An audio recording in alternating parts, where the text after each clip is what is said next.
Italian filet. It's spelled P-I-C-A-H. How do you spell it? N-H-A. N-H-A. So anyway, it's like the filet. And so, Abel, do you want to take a little zoom in on our product here? This was quite the adventure finding this. This took many trips and phone calls to the different butcher shops in Tulsa, but we finally found this at Siggy's Sausage Factory out at 81st and Sheridan. And the picanha is also known as the top cap sirloin. That's one name. Many butchers will try to sell you the tri-tip, which is definitely close but not the same. It's not going to be near as tender as the picanha. So you notice this nice fat cap here and the grain. When you're cutting the picanha or top cap into the steaks, you want to cut it with the grain, and then after the meat is out of the sous vide or off the sear, you want to cut it into medallions. So today is going to be cooking picanha or top cap. So first thing we're going to do is do some mild seasoning, and the reason I prefer to do this is just to leave it kind of that natural beef taste and just the very texture and tenderness of the picanha. So first of all, we're just going to take each one of these strips here, and we're going to put a little just plain sea salt. That's all we're going to do.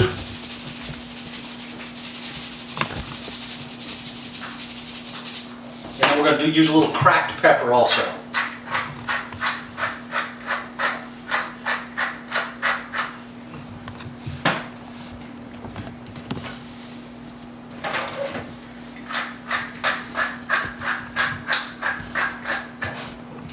Then from here we're going to put it in a Ziploc bag, get all the oxygen out, and I prefer to be, lately I've been on a little bit of a kick with the Anova sous vide cooker. It's very inexpensive. You can find it on Amazon, or many of your local retailers will have it, and it makes it very simple.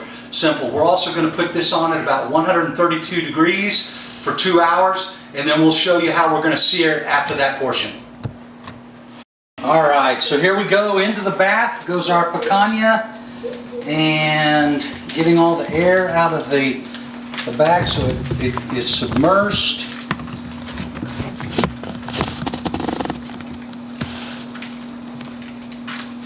That's pretty good.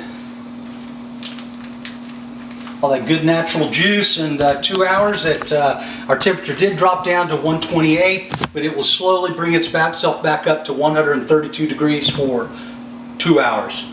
We got our famous picanha out of our sous vide water bath, and so what we'll do here is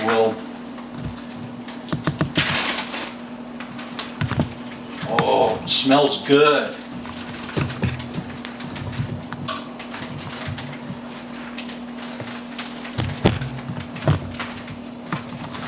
How long were they in there for? They were in there for about 2.5 hours at 132, and so here we are with the finished product. You might zoom in on there. Let them take a look at that. I'm going to pat it dry and we'll be ready for the sear.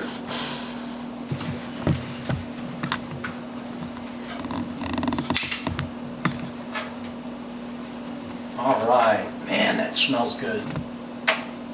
Okay. So here we go. We've had this skillet up on high heat, and I'm going to put a little bit of just a dash of olive oil in there. And we did the garlic a little earlier, so we know what that's. Oh man, look at that! Obviously, it's a cast iron skillet. This is my wife's from her family, a great heirloom, and we're going to put the picanha on here. So Abel, I'll let you get a good picture. Just a few minutes on each side, just to get that good sear that people like in their steaks.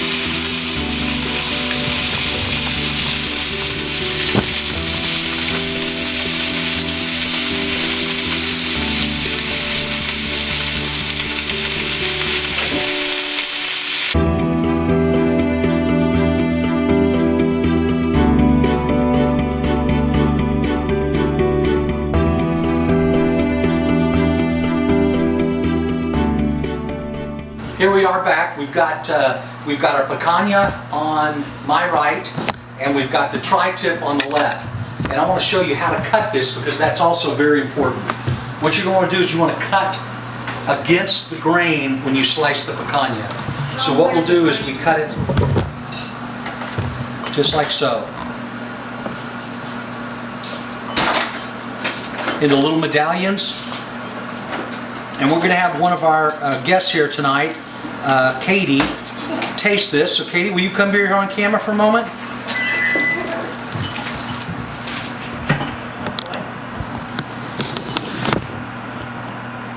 Delish! I can't make that out well. That's catching the cooking wave with the big kahuna.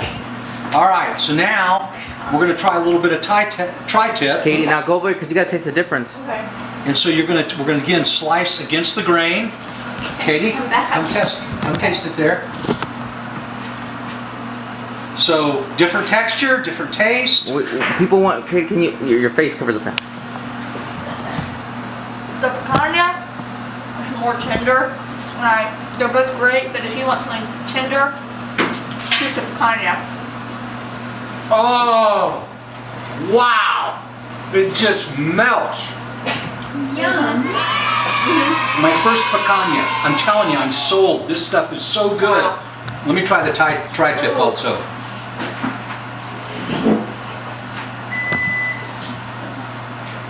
Also, very good.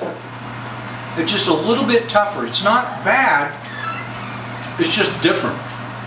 The picanha is just as advertised. To me, it has the complete texture of a fillet. You can see the way the grain cuts there. Again, see how I'm cutting against it, the grain, and man, it is so soft. So we really like the tri-tip. I gotta tell you, it's a great substitute also.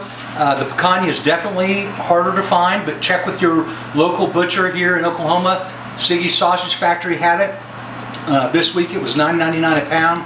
The tri-tip's a little bit less expensive, but it's my understanding that sometimes the top cap is about the same price, but I'm sold. Picanha is definitely the way to go.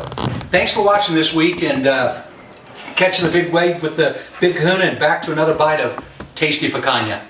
The cooking wave with the big kahuna.